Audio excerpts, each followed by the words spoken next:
ଶବ୍ଦର ଭାର। ଜେମ୍ସ ଘରଠାରୁ ବହୁତ ଦୂରରେ ଏକ ଅଲଗା ସହରର ଏକ ଭଲ କଲେଜରେ ଆଡମିସନ୍ ପାଇଲା। ଏହା ଏକ ଗର୍ବର ତଥାପି କଷ୍ଟଦାୟକ ମୁହୂର୍ତ୍ତ ଥିଲା। ପ୍ରଥମ ଥର ପାଇଁ ତାଙ୍କୁ ପିତାମାତାଙ୍କଠାରୁ ଦୂରରେ ରହିବାକୁ ପଡ଼ିଥିଲା। ଜେମ୍ସ ତାଙ୍କ ପିତାମାତାଙ୍କର ଏକମାତ୍ର ପୁତ୍ର ଥିଲେ। ବହୁ ବର୍ଷର ଅପେକ୍ଷା, ପ୍ରାର୍ଥନା ଏବଂ ଆଶା ପରେ ଜନ୍ମଗ୍ରହଣ କରିଥିଲେ। କ୍ୟାଥେରିନ୍ ପାଇଁ ସେ କେବଳ ପୁଅ ନଥିଲେ, ସେ ଏକ ଚମତ୍କାର ଥିଲେ, ଏକ ଉପହାର ଯାହା ପାଇଁ ସେ ବହୁତ ଇଚ୍ଛା କରିଥିଲେ।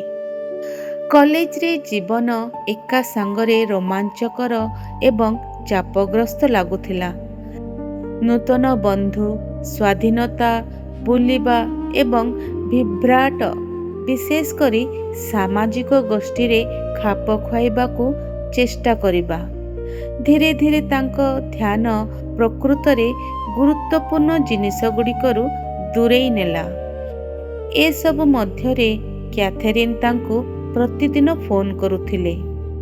ତୁମେ ଖାଇଲ କି? ତୁମେ ଠିକ୍ ଅଛ ତ? ଜେମ୍ସ, ସ୍ୱାସ୍ଥ୍ୟର ଯତ୍ନ ନିଅ।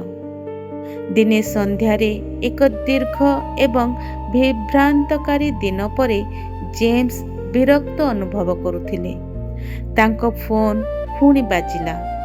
ପୂର୍ବରୁ ବିରକ୍ତ ହୋଇ ସେ ଉଠାଇଲେ। ମୋତେ ତମେ ବାରମ୍ବାର କାହିଁକି ଫୋନ୍ କରୁଛ? ସେ କଠୋର ଭାବରେ କହିଲେ। ମୁଁ ବ୍ୟସ୍ତ ଅଛି, ଦୟାକରି ପ୍ରତିଥର ଫୋନ୍ କରିବା ବନ୍ଦ କର।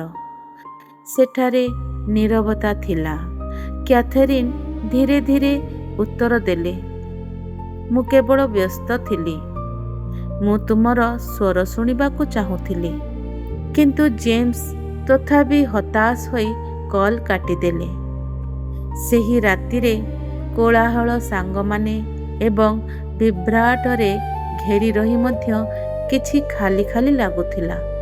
ପ୍ରଥମ ଥର ପାଇଁ ତାଙ୍କ ଫୋନ୍ ପୁଣି ବାଜିଲା ନାହିଁ।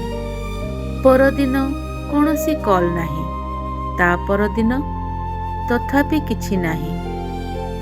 ଯାହା ଥରେ ତାଙ୍କୁ ବିରକ୍ତ କରୁଥିଲା, ସେ ବର୍ତ୍ତମାନ ତାହା ଗଭୀର ଭାବରେ ଅନୁଭବ କରିବାକୁ ଲାଗିଲେ।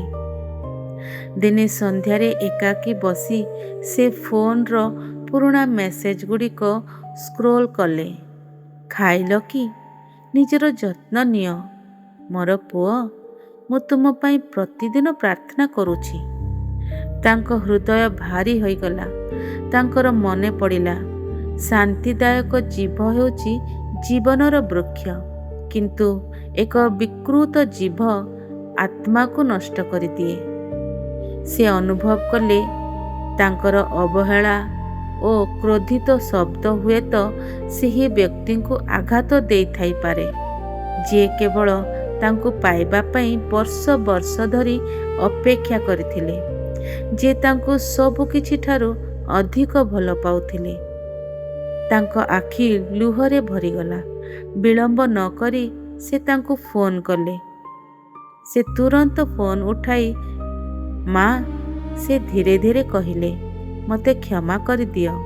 ମୁଁ ଯାହା କହିଲି ମୋର ସେହି ଅର୍ଥ ନଥିଲା। କ୍ୟାଥେରିନ୍‌ଙ୍କ ସ୍ୱର କୋମଳ ଥିଲା, ପ୍ରେମରେ ପରିପୂର୍ଣ୍ଣ ଥିଲା। ମୁଁ ଜାଣେ ଜେମ୍ସ, ତୁମେ ବହୁତ ଦୂରରେ ଅଛ। ତୁମେ ଠିକ୍ ଅଛ କି ନାହିଁ ମୁଁ କେବଳ ନିଶ୍ଚିନ୍ତ କରିବାକୁ ଚାହୁଁଥିଲି। ସେହି ମୁହୂର୍ତ୍ତରେ ଜେମ୍ସ ଗଭୀର ଭାବରେ କିଛି ବୁଝିପାରିଲେ। ସେ ଯେତେ ଦୂରକୁ ଗଲେ ମଧ୍ୟ ତାଙ୍କର ପ୍ରେମ ପାଖରେ ରହିଲା।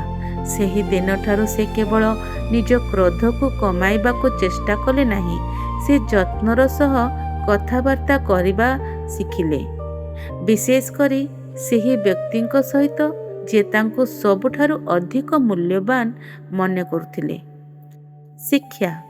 କ୍ରୋଧରେ କୁହାଯାଇଥିବା ଶବ୍ଦ ଆମକୁ ସବୁଠାରୁ ଅଧିକ ଭଲ ପାଉଥିବା ଲୋକଙ୍କୁ ଗଭୀର ଭାବରେ ଆଘାତ ଦେଇପାରେ। ଏକ କୋମଳ ଜିଭ ଜୀବନ ଆଣିଥାଏ, କିନ୍ତୁ କଠୋର ଶବ୍ଦ ହୃଦୟକୁ କ୍ଷତବିକ୍ଷତ କରିପାରେ। ନିଜର ଶବ୍ଦଗୁଡ଼ିକୁ ବୁଦ୍ଧିମାନ ଭାବରେ ବାଛନ୍ତୁ, କାରଣ ପ୍ରେମ ଦୟା ପାଇବାର ହକଦାର, ଅବହେଳାର ନୁହେଁ। ଶାନ୍ତ ଜିହ୍ବା ଜୀବନ ବୃକ୍ଷ ସ୍ୱରୂପ, ପୁଣି କୁଟିଳ ଜିହ୍ବା ଆତ୍ମା ଭଙ୍ଗ କରେ।